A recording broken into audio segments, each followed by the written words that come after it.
محترم حجاج کرام، تین چیزیں جو ہمارے حج کو بری طرح سے خراب کرنے والی ہیں، جن سے اللہ سبحانہ وتعالیٰ نے ہمیں منع کر دیا سورۃ البقرہ آیت نمبر 197 میں 197 میں، فمن فرض فیہن الحج، جس بندے نے حج کے دنوں میں اپنے آپ پر حج کو فرض کر لیا، یعنی جس نے حج کا ارادہ کر لیا، تو وہ فلا رفث، کوئی بے حیائی کی بات حرکت نہیں کرے گا، ولا فسوق، کوئی فسق و فجور نافرمانی کا کام وہ نہیں کرے گا، ولا جدال، نہ ہی وہ جھگڑا کرے گا۔ فسق و فجور میں جھگڑا بھی شامل ہے، اس کو الگ سے کیوں ذکر کیا گیا؟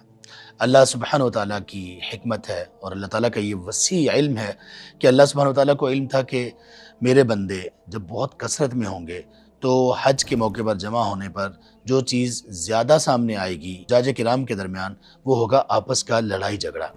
کبھی مسائل کے اوپر ڈیبیٹ ہو رہی ہوگی جس میں جھگڑا ہوگا، جس میں برا بھلا کہنا ہوگا، کینہ کدورت ہوگی، اور کبھی یہ چیزوں کی تقسیم اور ان کو لینے پر لڑائی جھگڑا ہوگا، کبھی یہ صف میں بیٹھنے کی وجہ سے لڑائی جھگڑا ہوگا، کبھی جوتے اتارنے کے اوپر لڑائی جھگڑا ہوگا، کبھی بس میں چڑھنے پر لڑائی جھگڑا ہوگا، اترنے پر لڑائی جھگڑا ہوگا، کھانے کی جگہ پر۔ ہم نے اگر اپنے حج کو بچانا ہے، محفوظ رکھنا ہے، تو ہم کسی بھی جگہ پر جدال نہیں کریں گے۔ عام حالات میں بھی مسلمانوں کے ساتھ جھگڑنا، فساد کرنا، یوں ہی گالی گلوچ کرنا، برا بھلا کہنا عام حالات میں بھی ممنوع ہے، لیکن حج بڑی مبارک عبادت ہے، بڑی حرمت والی عبادت ہے۔ اس میں تو بہت خیال رکھا جائے گا کہ جدال نہیں ہونا چاہیے۔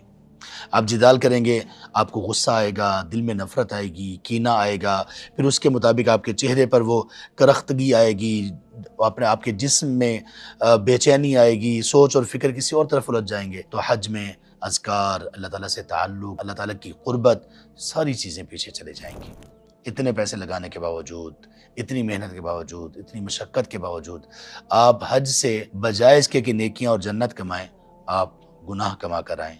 کتنا بڑا خسارہ ہے، دنیا کا بھی اور آخرت کا بھی۔ لڑائی جھگڑے سے بچیں۔ بارک اللہ فیکم۔